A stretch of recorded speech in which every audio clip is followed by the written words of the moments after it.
اور اس کے بعد تمہارے دوسرے رشتہ داروں کی باری آئے گی. میں تمہیں زندہ نہیں چھوڑوں گا شارق. حاجی فون پر چیخا. شارق نے ریسیور پٹک دیا اور پپو کی طرف دیکھتے ہوئے بولا, باہر جو نیلی گاڑی کھڑی ہے اس میں کچھ پیٹرول بھی بچا ہے یا نہیں؟ اس گاڑی میں اتنا پیٹرول موجود ہے کہ ہم اپنی منزل پر پہنچ جائیں گے. پپو نے جواب دیا. ٹھیک ہے, شارق بولا. الیاس کا منہ بھی باندھ دو اور اسے اٹھا کر کوٹھی کے باہر کھڑی ہوئی سفید گاڑی کی ڈکی میں ڈال دو. جلدی کرو, ہمارے پاس زیادہ وقت نہیں. ظفری نے الیاس کے منہ میں کپڑا ٹھونس کر اسے کندھے پر لاد لیا اور باہر کی طرف چل پڑا. میز پر بکھرے ہوئے کاغذات کے ساتھ گاڑی کی چابیاں بھی رکھی ہوئی تھی. شارق نے چابیوں کا گچھا اٹھایا, پھر اس کی نظریں کھلے ہوئے بریف کیس کی طرف اٹھ گئی.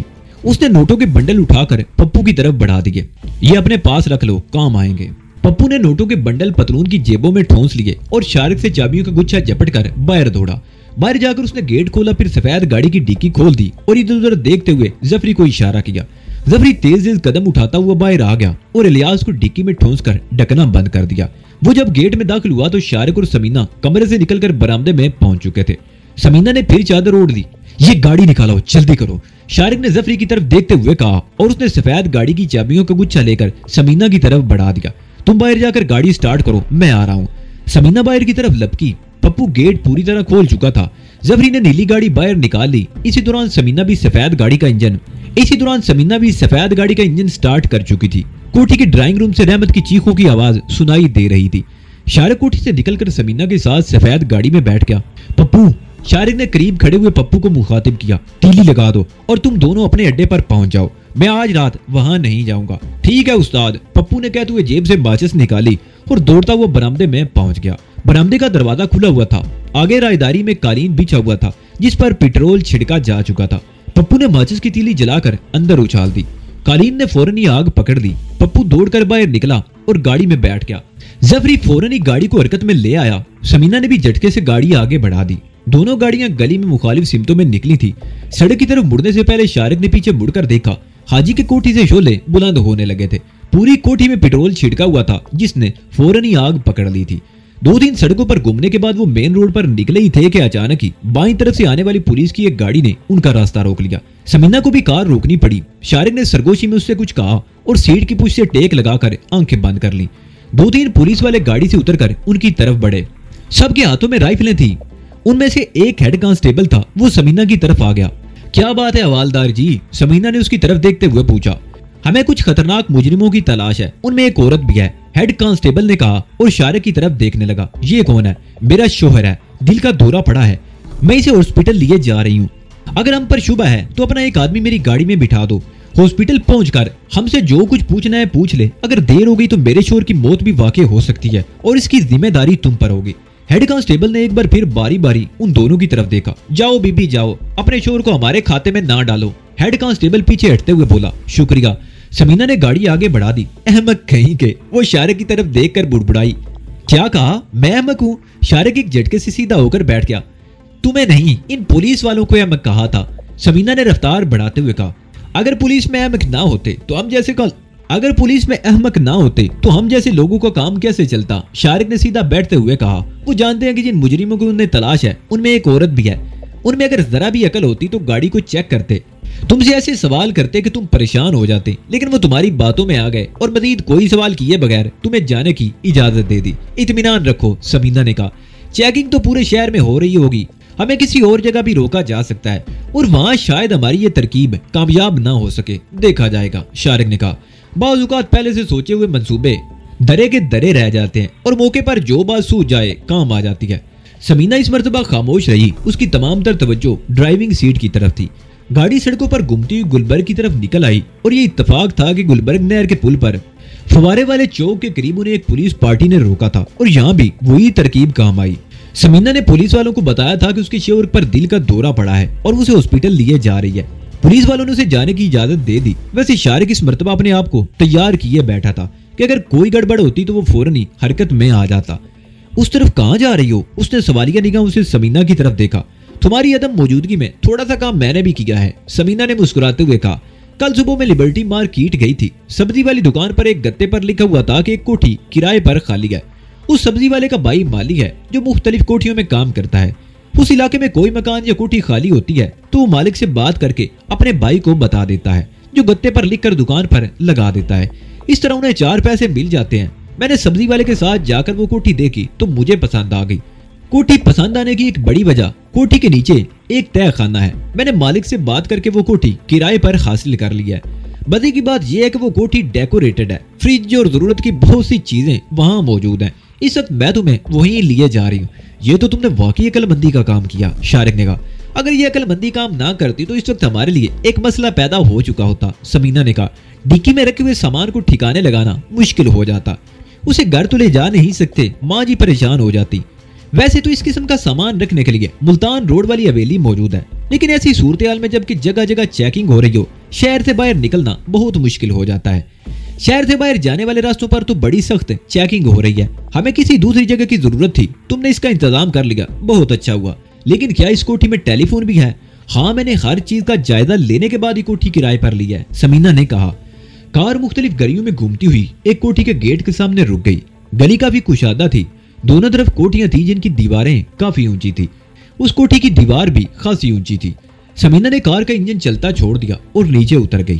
اس نے جینز کی جیب سے چابیوں کا گچھا نکالا، ایک چابی منتخب کر کے گیٹ کھولا اور دوبارہ کار میں آ کر بیٹھ گئی۔ کار اندر داخل کر کے رکی تو شارق نیچے اتر کر گیٹ بند کرنے لگا۔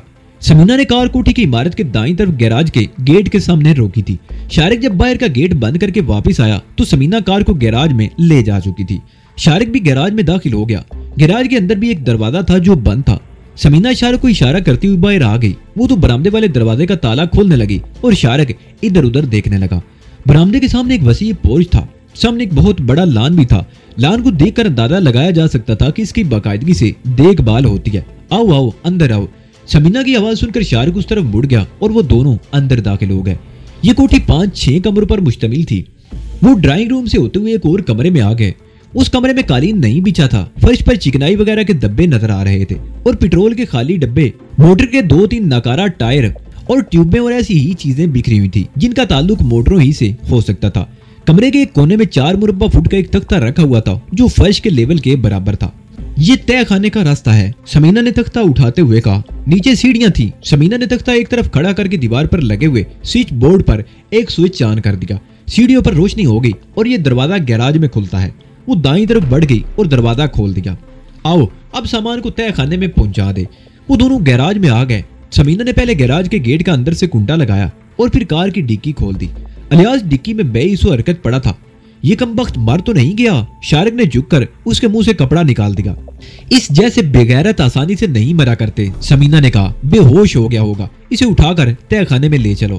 جو حکم سرکار، شارق نے مسکراتے ہوئے کہا اور جھک کر الیاس کو ڈکی سے باہر نکال کر کندھے پر لاد لیا۔ تہہ خانے کی سیڑھیاں اترتے ہوئے سمینا آگے تھی اور شارق پیچھے سیڑھیوں کے اختتام پر ایک بہت بڑی باری اور تہہ خانے کی سیڑھیاں اترتے ہوئے سمینا آگے تھی اور شارق پیچھے۔ سیڑھیوں کے اختتام پر ایک بہت باری اور مضبوط دروازہ تھا جس کا صرف کنڈا لگا ہوا تھا۔ سمینا نے کنڈا کھول دیا۔ یہ تہہ خانہ کافی کشادہ تھا۔ ایک بڑا ہال کمرہ تھا جس میں ایک طرف ٹوٹے ہوئے فرنیچر اور دیگر کاٹ کباڑ کا انبار لگا ہوا تھا۔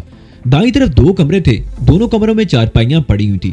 سمینا تہہ خانے میں داخل ہونے کے بعد بتیاں جلاتی آئی۔ ایک کمرے میں داخل ہو کر شارق نے کندھے پر لدے ہوئے الیاس کو چھلنگا سی چارپائی پر پٹک دیا اور جھک کر اس کی نبض دیکھنے لگا۔ تم نے ٹھیک ہی کہا تھا، وہ سیدھا ہوتے ہوئے بولا۔ ایسے بے غیرت لوگ آسانی سے نہیں مرا کرتے، یہ بے غیرت زندہ بھی ہے۔ چلو چلو اب اوپر چلو۔ وہ تہہ خانے سے باہر آ گئے۔ شارق نے دروازہ بند کر کے کنڈا چڑھا دیا۔ سیڑھیوں سے اوپر آ کر اس نے تختہ بھی فرش کی خلا پر رکھ دیا۔ کچھ کھانے پینے کو ملے گا؟ شارق نے سمینا کی طرف دیکھتے ہوئے کہا۔ صرف چائے مل سکتی ہے اس وقت، سمینا نے کہا۔ میں نے لیکوڈ مل کے 2 ڈبے اور پتی چینی وغیرہ لا کر رکھ دی تھی، کل دوسری چیزیں بھی لانی پڑیں گی۔ وہ دونوں باتیں کرتے ہوئے کچن میں آ گئے۔ سمینا نے گیس کا چولہا جلایا اور چائے بنانے لگی۔ کچھ دیر بعد وہ دونوں چائے کے کپ لیے ڈرائنگ روم میں آ گئے۔ تمہارا کیا خیال ہے، حاجی سہیل کو چھوڑ دے گا؟ سمینا شارق کی طرف دیکھتے ہوئے بولی۔ کہا تو کچھ نہیں جا سکتا، شارق چائے کا گھونٹ بھرتے ہوئے بولا۔ وہ دولت کا پجاری ہے، انسانی اقدار اور خونی رشتوں کی اس کی نظر میں کوئی اہمیت نہیں، لیکن 1% امکان اس بات کا بھی ہے کہ وہ الیاس کو بچانے کی کوشش کرے گا۔ اس کے ساتھ بارگیننگ کی جا سکتی ہے۔ الیاس رشتے میں اس کا سالہ ہوتا ہے، ہو سکتا ہے وہ ہمارے دباؤ میں آ جائے۔ دباؤ میں تو اس صورت میں آ سکتا ہے جب اس کی بیوی کو پتا چلے کہ الیاس کی زندگی خطرہ سے 2-4 ہے، سمینا بولی۔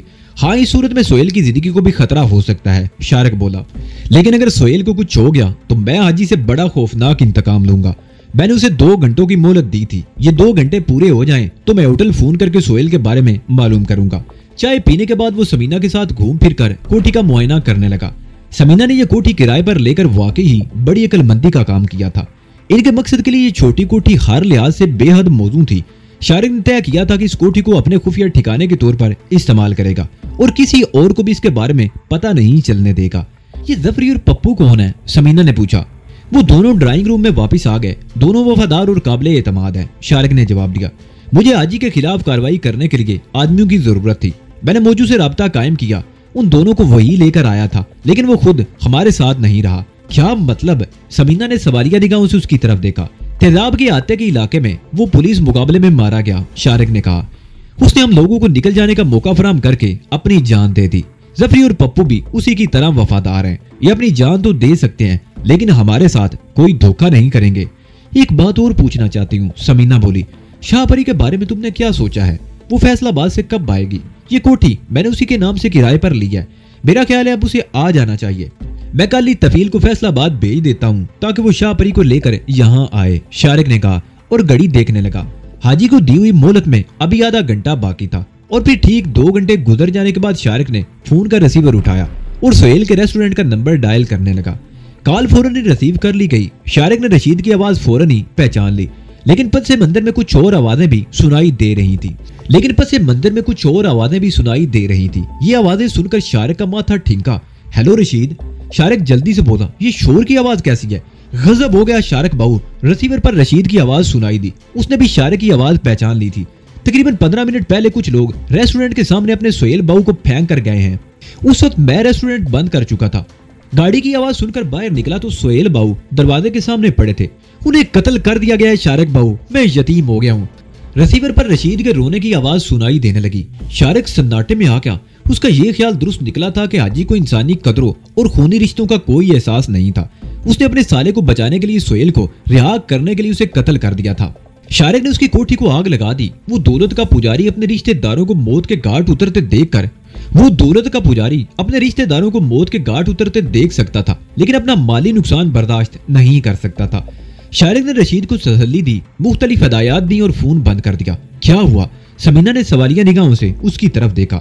ویسے وہ فون پر ہونے والی گفتگو سے صورتحال کا اندازہ لگا ہی چکی تھی۔ وہی ہوا جس کا 99% امکان تھا، شارق نے مردہ سے لہجے میں جواب دیا۔ اس نے سہیل کو قتل کر دیا، میرے دوست کو مار دیا اس نے۔ وہ چند لمحوں کو خاموش ہوا پھر بولا، سہیل کا خون رائیگاں نہیں جائے گا، میں ایسا خوفناک انتقام اس سے لوں گا کہ اس کی آنے والی نسلیں بھی یاد رکھیں گی۔ شارق پھوٹ پھوٹ کر رونے لگا۔ سمینا کی آنکھوں میں بھی آنسو آ گئے۔ سہیل واقعی بہترین انسان تھا۔ کچھ دیر بعد شارق ایک جھٹکے سے اٹھ کر کھڑا ہو گیا۔ کیا ہوا؟ سمینا نے سر اٹھا کر اس کی طرف دیکھا۔